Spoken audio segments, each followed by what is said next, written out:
Imagine, imagine looking at a pristine, official 17th century European map of the North African coast. Mm-hmm.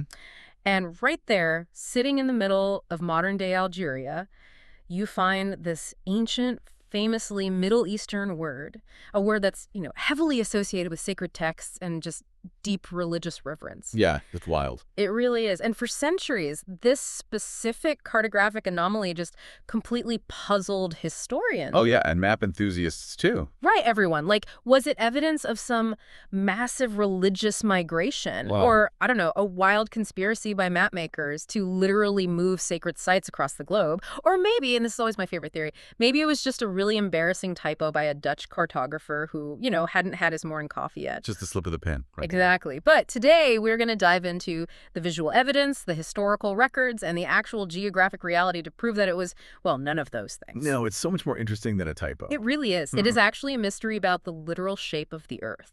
It is such a compelling puzzle. I mean, we have this incredible stack of sources on the table today for this deep dive. We do. We're looking at this beautifully detailed 17th century map of a region they called Barbaria, and it's rendered in this heavy black ink, showing the jagged northern coast of Africa with all this intricate Latin text and, sea monsters lurking in the margins. As always, the sea monster. Always.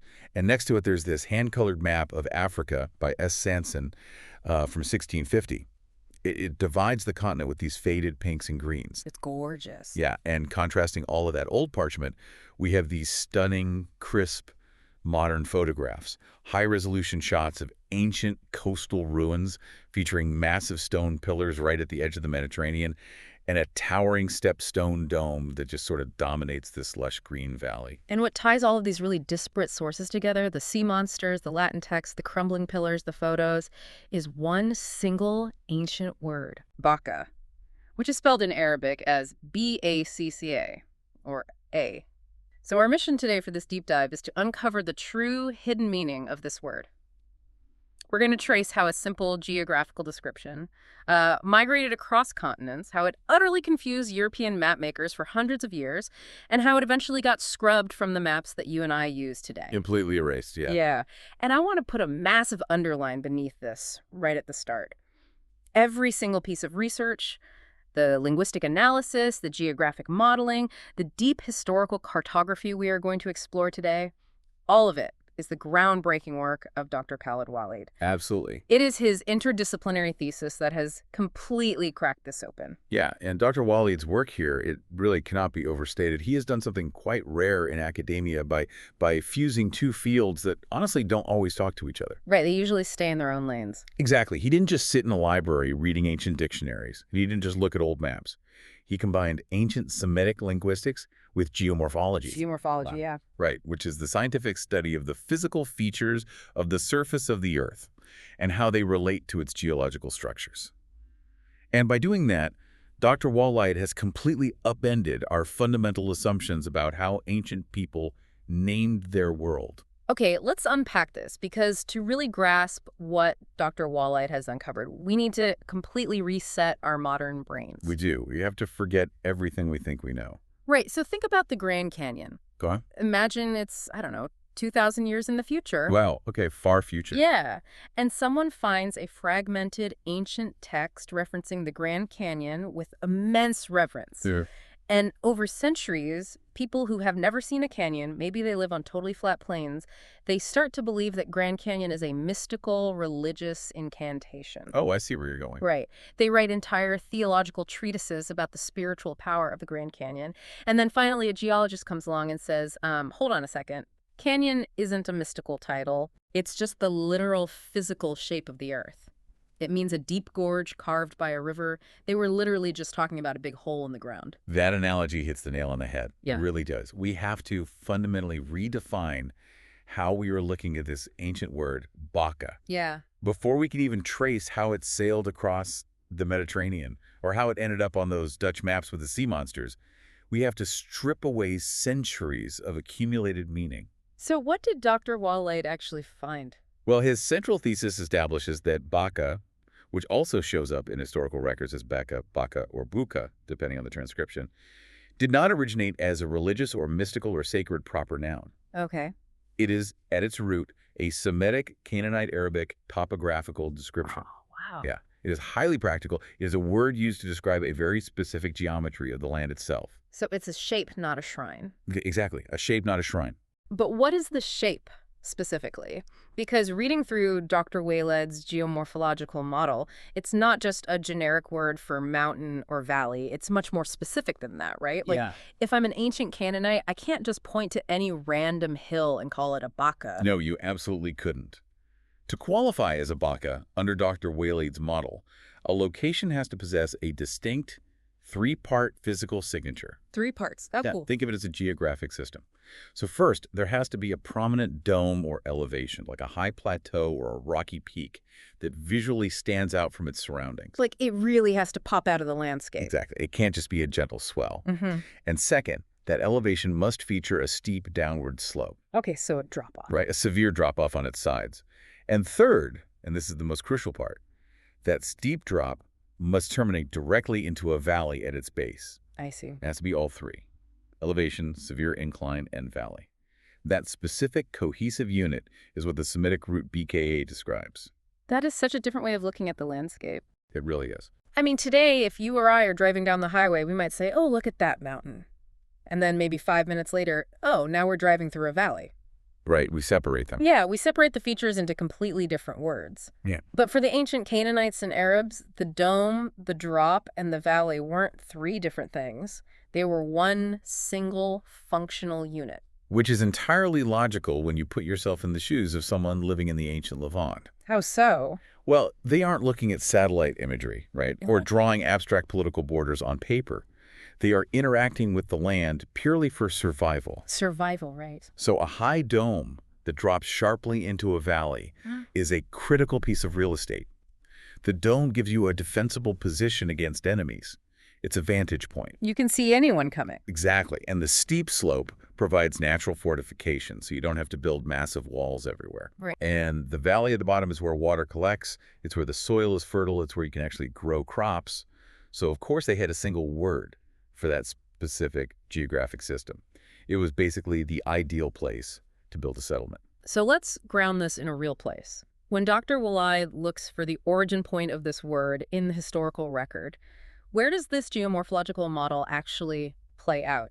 Well, his research points straight to the historical geography of Jerusalem, Jerusalem. specifically Jerusalem, before it was a major religious center. Okay, so we're talking way back. Way back. If we look at the topographical reality of that area during the ancient Canaanite and Jebusite periods, the terrain perfectly matches the 3-part model. Does it really? It does. You have the Moriah Plateau.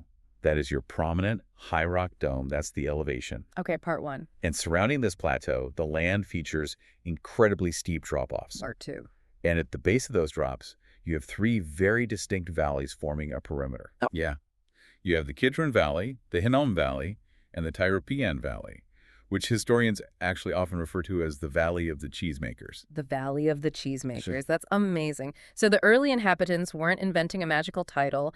They looked at the Moriah Plateau, they saw the dome dropping into the Kidron and Hinnom valleys, and they just used their standard Canaanite Arabic vocabulary for that shape. Precisely. They called it a Baca. The name was quite literally born from the dirt and the rocks. Dr. Waleed's data strongly suggests just that. It was a purely utilitarian description of their environment. Now, hold on. I have to push back a little here. Go for it. I'm struggling with this just a bit. Because if I'm an ancient person and my culture eventually builds a massive culturally defining religious site on a specific hill, Right. isn't human nature going to take over? I mean, humans love religion. We love mythology. Is it not highly likely that Baca really just meant holy place and they specifically chose to build their shrines on cliffs? That's a very common way to think about it. Yeah. Because if Baca is just a practical, everyday description for a hill that drops into a valley, wouldn't we expect to see this word scattered everywhere these ancient Semitic people traveled? What's fascinating here is that is exactly the pattern Dr. Waleed's research uncovers. Wait, really? Really? Your skepticism actually points to the strongest evidence for his thesis. Oh. Think about it. If it were solely a religious proper noun tied to one sacred event or one specific temple, it would be localized. You'd only find it there. That makes sense. But it isn't localized. As the Semitic peoples, particularly the Canaanites and the seafaring Phoenicians, began to migrate, as they expanded their trade networks and settled new regions, they didn't leave their vocabulary behind. Because you pack your language right next to your trade goods. Exactly. You bring your words with you. Which takes us out of the Levant and moves us westward, Wow. all the way across the Mediterranean Sea to the shores of North Africa, to what we now call Algeria, Morocco, and Tunisia. Right. And to understand this migration, we really have to talk about who the Phoenicians were. Oh yeah, master shipbuilders. They were the undisputed master mariners of the ancient Mediterranean. I mean, they established incredibly complex trade routes. They founded colonies all along the North African coast, the Maghreb. And when they sailed into a new bay or scouted a new coastline, they needed precise terminology to communicate what they were seeing, right?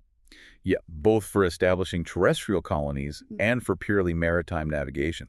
They needed to talk about the land. So when they encountered a prominent coastal rock dome that dropped steeply into a valley or into the sea... He didn't have to invent a new word. Or name it after some king. Right. They used the functional, descriptive word they already had in their heads. They called it a baka. Yes. And this is vital. They were not trying to build a religious replica of the Moria Plateau on the coast of Algeria.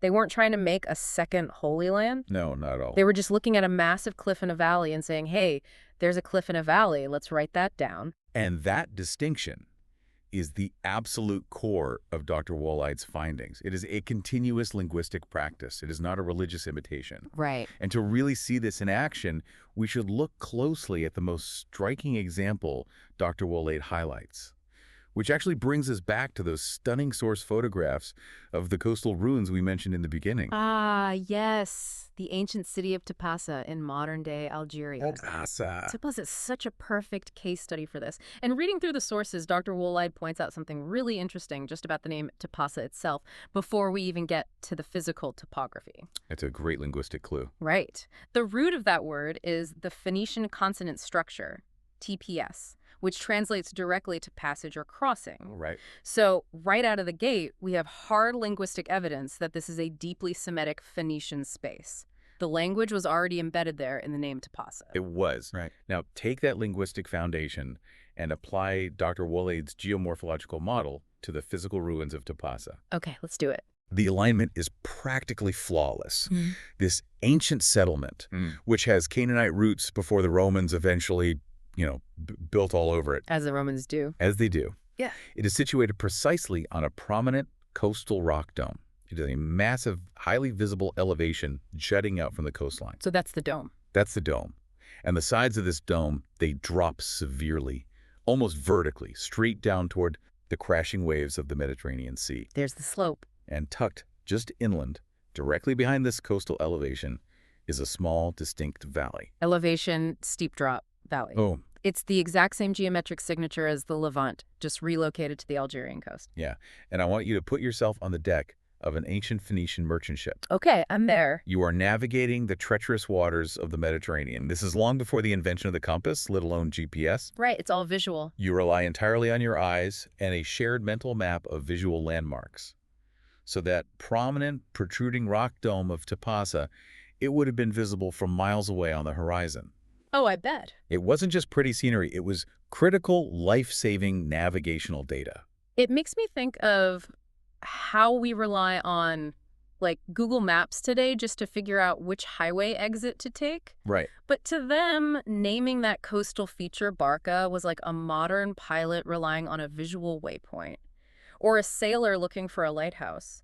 The name itself is the instruction manual. That is a perfect way to put it. It's like, look for the Baca, look for the high dome dropping into the valley. That's where you'll find the TPS, the passage. The word tells you exactly how to survive the coastline. And that practical functionality, that is exactly why the term endured. And Dr. Waleed's research demonstrates that Tipasa was not an isolated incident. No, it wasn't a fluke. The broader North African landscape, particularly throughout Algeria, is just dotted with locations that carry this exact combined linguistic and topographical signature. It's a regional pattern. A huge regional pattern. And the list Dr. Waleed compiled is honestly staggering. It takes the Tipasa example and proves it's not just a coincidence. Let's hear some of them. We'll take the Tiaret province of Algeria, for example. There is an ancient location there called Buka. And what does the terrain look like? Let me guess. Yep, it's a settlement sitting on a high plateau that slopes sharply down into a series of small valleys. Amazing. And then he points to Buka in the Dara Mountains. Once again, it's a prominent mountain peak featuring a severe drop toward the sea. He also highlights a location called Bukat in the Tlemcen region. Bukat. Yeah. And what is linguistically significant here is that Bukat is the Semitic plural form. Oh, some multiple bakas. Exactly. If you look at the geography of that specific area in Tlemcen, it isn't just one peak. It is a series of consecutive small elevations, and each one slopes down into its own valley. So, Bukat. Multiple bakas, therefore Bukat. It's so literal. I love it. Yeah. He even found a buka in the Jejel region, which is another massive coastal promontory dropping directly into the ocean. The land matches the word over and over again across hundreds of miles. And the structural conclusion here is undeniable. The pervasive presence of this root word, whether it manifests locally as buka or bukat across Algeria, is hard evidence that North Africa was immigrated into a shared ancient Semitic Canaanite linguistic framework. Right. The indigenous populations were utilizing a highly accurate, shape-based naming system to organize their world long before the Roman Empire expanded into North Africa, and certainly long before modern statehood. Okay, so this brings up the most incredible twist in the whole story. Oh, the maps. The maps. We have established this ancient indigenous Semitic word used by local North Africans for centuries to describe the physical shape of their coastline and their mountains. Mm-hmm. How on earth did a Canaanite word end up printed in formal Latin text on the official imperial maps of 17th century European cartographers? This is where Dr. Waleed shifts from geomorphology into just a brilliant piece of cartographic archaeology. That's my favorite part of the deep dive. He tracks the handling of this specific word by European mapmakers across 4 distinct eras, or schools of cartography. It's 4 eras. Okay. And this stretches from the late 16th century all the way to the mid-20th century. And the evolution of how Europeans treated this word, it tells us everything about the history of map-making itself. Let's really dig into this timeline, because this completely changes how I look at our visual sources. Let's start with the first era Dr. Waleed identifies, the Dutch school, Right. which runs roughly from 1595 to 1700. We are talking about the golden age of exploration. You've got legendary mapmakers like Gerardus Mercator, Jodocus Hondius around 1620, and Nicholas Vischer in 1690. Heavy hitters. Exactly. So Yeah. what were they doing differently? Well, the defining characteristic of the Dutch mapmakers during this era was their pragmatism. They were fundamentally maritime listeners. Listeners, yes. Their primary goal was navigational accuracy for their vast trading fleets. So when Dutch sailors and cartographers arrived off the coast of the Maghreb, they weren't interested in imposing European names on the landscape. They didn't want to conquer it with ink just yet. Right? They needed to know what the locals called things so they could trade and navigate safely.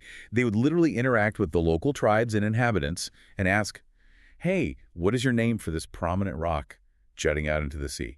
And the locals, who are speaking their indigenous language that has been, infused with centuries of Semitic roots, they point to that high dome dropping into the valley in Teibaza and say, we call that the Buka or the Baka. And the Dutch cartographers didn't filter it through a theological lens. They didn't think, oh, this must be a religious site. Yeah. They simply transcribed the sounds they heard phonetically into Latin characters. Yeah. So they wrote down B-E-C-A or B-A-C-A. It's so direct. It is. If you examine Nicholas Vischer's map from 1690, the geographic placement is extraordinarily precise.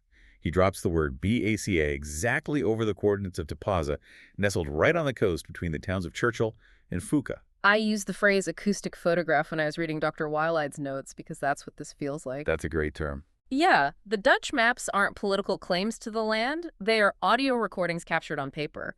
They basically captured the literal sound waves of the ancient Canaanite language as it was spoken by 17th century Algerians, just frozen in ink. An acoustic photograph is a brilliant way to conceptualize it. Yeah. Because the Dutch didn't care about the etymology, right? Mm-hmm. They cared about the phonetic reality. What does it sound like? Right. What will the guy on the shore respond to? Exactly. But as we move into the second era, the French school, spanning roughly 1650 to 1750, the philosophy of map-making begins to shift. Okay, here we go. This is the era of Nicolas Samson, whose 1650 map of Afrique is in our source pile, and later Guillaume Delisle. The French cartographers didn't necessarily sail down and collect the names directly from the local tribes. No. No, they largely inherited the data from the highly respected Dutch maps. Oh, they copied it. They adapted it. But the French did something different with that data. They formalized it. They were drafting the definitive continental maps of what they called Barbary. So by including the word BAZA on their beautifully colored sweeping maps, they were cementing it as an official, recognized geographic entity on the international stage.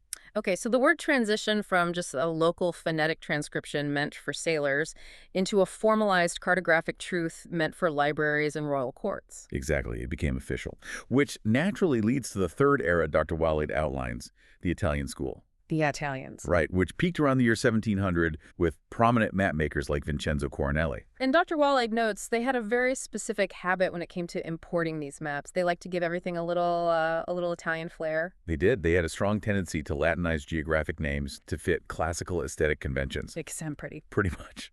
So Coronelli takes the French and Dutch BEC, BECA, and he tweaks the spelling slightly to BECCA, Becca, and he integrates it smoothly into his grand maps of Afrique Septentrionale. The shape of the word shifts just a bit to roll off the tongue better in European courts, but its anchor to that specific piece of Algerian geography remains absolute. It is still Tipasa. Right, the location didn't change, just the font, basically. Basically. Here's where it gets really interesting.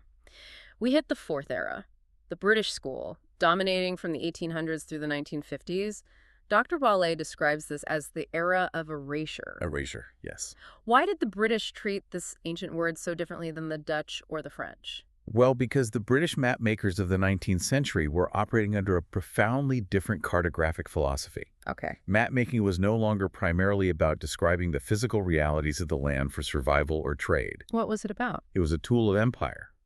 It became about enforcing political boundaries, colonial administration, and state building. So when a 19th century British cartographer looks at North Africa, they simply don't care what a local tribe calls a specific rocky outcropping or a valley. Not at all. That's irrelevant data to them. They care about drawing a stark border, color-coding it, and writing Algeria. Exactly. They impose the modern, political, state-recognized name Tipaza over the entire area, completely overwriting the indigenous topographical nuance of Bayacia. And just like that, the erasure is complete. Wow. A word that had successfully traveled from the ancient Levant with Phoenician sailors, survived the fall of Carthage, endured through centuries of local dialects, and been faithfully recorded by the Dutch and French for 200 years. Vanishes. It is scrubbed from modern mapping. It's a massive loss of historical data. It is. But Dr. Waleed's uncovering of this specific cartographic timeline is incredibly powerful for another reason. Why is that? Because sometimes modern people stumble upon these old 17th century maps online or in some archive. They zoom in on Algeria, they see a word like Bisa floating there, and they just lose their minds. Yes, the cognitive dissonance can be overwhelming for some people. When individuals who associate Baka strictly and exclusively with religious texts look at a map of North Africa and see the word, they often jump to wild conclusions. Oh, I've seen the forums. I'm sure. They assume the map must be a modern forgery, a catastrophic mistake by a drunk cartographer, or even some bizarre, centuries-old religious conspiracy designed to secretly move sacred sites from the Middle East to Africa. But Dr. Waleed's geomorphological model acts like a pair of X-ray glasses. It cuts right through all that conspiratorial noise. He does. The European maps featuring BE are not proof of a religious forgery. They are the exact opposite. Exactly. They are irrefutable documentary proof of the survival of the indigenous Semitic language in North Africa. The mapmakers weren't recording a relocated temple. They were literally just drawing a cliff and a valley. If we connect this to the bigger picture, it is a stunning vindication of the continuity of human language. The European mapmakers unknowingly preserved a phonetic fossil of ancient Canaanite topography. A phonetic fossil, I love that. They captured a word, doing exactly what it was designed to do thousands of years earlier. Which makes me want to zoom out even further, because if this root word, BKA, is just a highly functional survival-level description of a specific type of terrain, a dome, a steep slope in a valley, its footprint shouldn't just be limited to the Mediterranean. No, we shouldn't. It should be massive. No. And looking at the final part of Dr. Waleed's research, the global list he compiled, it absolutely is. The geographic reach is mind-blowing. It really extends far beyond the Mediterranean basin. Once you stop looking for a religious site and start looking for a valley situated among steep elevations, the map of the Middle East and Africa just lights up. Gives me goosebumps. Right. Consider the Bekaa Valley in Jordan, Okay. which perfectly describes a high region sloping downward into a valley. Or the famous Becca Valley in Lebanon. I mean, that is one of the most prominent, well-known geographic features in the entire region. But when you look at what it actually is, it is literally a massive valley nestled between two towering prominent mountain ranges, the Mount Lebanon and Anti-Lebanon Mountains. It is a textbook example of the geomorphological model. It's undeniable. And Dr. Waleed also tracks the route deep into Syria, Iraq, Yemen, and Saudi Arabia. Wow, Yemen too. Yemen is particularly interesting because it holds some of the oldest Semitic linguistic heritage in the world. He found that almost every location in Yemen named Buqua corresponds directly to a distinct mountain dome and valley system. So it's consistent. Very consistent. And the vocabulary didn't stop in the Arabian Peninsula. Following ancient Semitic trade routes, this topographical term pushed deep into the interior of the African continent. How deep are we talking? Well, Dr. Waleed found clear variations of the word in the Tibesti Mountains in Chad. And all the way in the Nubian heights of Sudan. High elevations, steep drops, valleys. Over and over. That traveled north. Yeah, through ancient Aramean texts, Dr. Waleed found the word being used to describe the rugged, mountainous terrain of Armenia. Armenia. That is wild. It reveals a vast, global network of linguistic topography. People were communicating the shape of the earth to each other across vast distances. So bringing this all back down to earth, why does this matter for the listener today? If you are listening to this right now, maybe on your commute or, walking the dog, you might be thinking, okay, that's a really neat bit of historical trivia about some old maps. But I think it's much bigger than that. Dr. Waleed's deep dive fundamentally changes how we look at history and geography. It absolutely does. It teaches us a crucial lesson. If we want to truly understand the history of a place, we cannot rely solely on the neat, color-coded political borders drawn by modern empires. No, you can't. We have to look past the ink on the paper and look at the physical shape of the earth itself. The land holds its own vocabulary, independent of whatever empire is currently claiming it. I was thinking about how we use GPS today. We rely on satellites to tell us our coordinates, so we don't really look at the shape of the land anymore. We're totally disconnected from it. Yeah, but for most of human history, the name of a place was the GPS. It was the survival manual. And this raises an important question regarding how much indigenous geographical knowledge has been lost to modern political mapping. So much, I imagine. We looked at how the British essentially overwrote the ancient descriptive name Biasi with political state names. When we lose the indigenous name of a place, we aren't just losing a word. We lose the operating instructions for that landscape. The operating instructions, wow. We lose the inherited knowledge of where the high ground is, where the valley drops, where the safe passage can be found. The map becomes flatter. Less useful. Less useful, exactly. Dr. Khaled Waleed's research doesn't just solve a neat linguistic puzzle. It recovers a lost way of seeing the world. It really does. So let's do a quick recap of the journey we've been on today. Sounds good. We started with a single word, Bekaa, which has often been misunderstood as a purely mystical or religious title. And we learned from Dr. Waleed that it is, in fact, a deeply practical physical shape, a prominent dome, a steep slope, and a valley. And we traced how that utilitarian word traveled with Phoenician sailors across the Mediterranean, serving as vital navigational data along the coast of North Africa. We saw how the physical ruins of Tibasa, Algeria, flawlessly match that ancient descriptive word. We watched as Dutch and French cartographers, acting as acoustic photographers, faithfully recorded that word on their maps, completely unaware of its ancient Canaanite roots. And we saw how 19th century political mapping ultimately erased it, leaving behind a mystery that took Dr. Waleed's brilliant fusion of geology and linguistics to finally solve. It is a remarkable testament to the endurance of human language, and a powerful reminder that the most profound historical truths are often not found in royal decrees or sacred texts, but hidden right in the physical shape of the dirt and rock beneath our feet. Beautifully said. It really is. And I want to leave you with one final thought to mull over as you go about your day. Think back to that Grand Canyon analogy we started with and how easily a practical description can be misunderstood over time. Right. We now know that Bekaa, a highly literal survival description of a mountain and a valley, was later mistaken by some for a purely mystical title. It makes you wonder, how many other sacred or mythological place names around the world, names we associate with gods, legends, and magic, are actually just ancient people giving very clear, literal survival directions that we've simply forgotten how to translate. That is a great question. Next time you pull up a map on your phone, ask yourself, what is the land actually trying to tell me? Thanks for joining us on this exploration of Dr. Khaled Waleed's fascinating research. Keep questioning the map, and we'll see you on the next deep dive.